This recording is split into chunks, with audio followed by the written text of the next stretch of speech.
In recent years, Mohammed bin Salman, the 39-year-old Crown Prince of Saudi Arabia, has been making history as he oversees an ambitious modernization project aimed at fundamentally transforming Saudi Arabia's economy and society.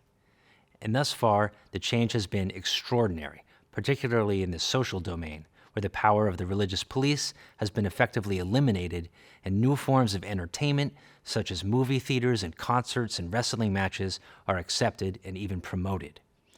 Yet what is less well known is that Saudi Arabia, under MBS, as the Crown Prince is known, isn't just making history, it's rewriting history as well, specifically the history of the early Saudi state, the ancestral Saudi polity founded in the 18th century from which modern Saudi Arabia derives.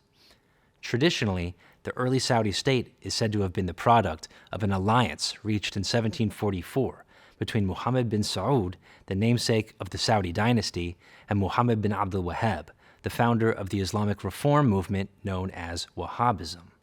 The controversial Wahhabi movement taught that most professed Muslims were in fact unbelievers, and it was on the basis of this exclusivist and militant doctrine that the early Saudi state conquered most of the Arabian Peninsula, waging jihad against perceived unbelievers for the purpose of eliminating what it saw as rampant polytheism.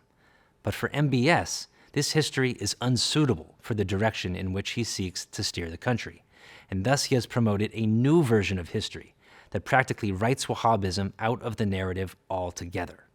In this new narrative, enshrined in the new national holiday of Founding Day, the early Saudi state is said to have been born not in 1744, but in 1727, the year Mohammed bin Saud came to power, allegedly with a vision for bringing unity, security, and economic prosperity to the Arabian Peninsula.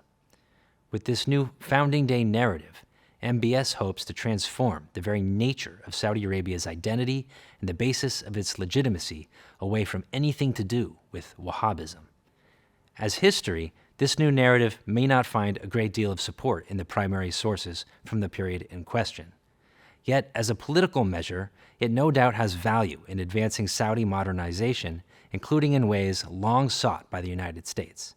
And here I mean specifically the reining in of the highly intolerant Wahhabi version of Islam. So, in that sense, we may do well to look the other way and to heed Ernest Renan's famous dictum that the act of forgetting, I would even say historical error, is an essential factor in the creation of a nation.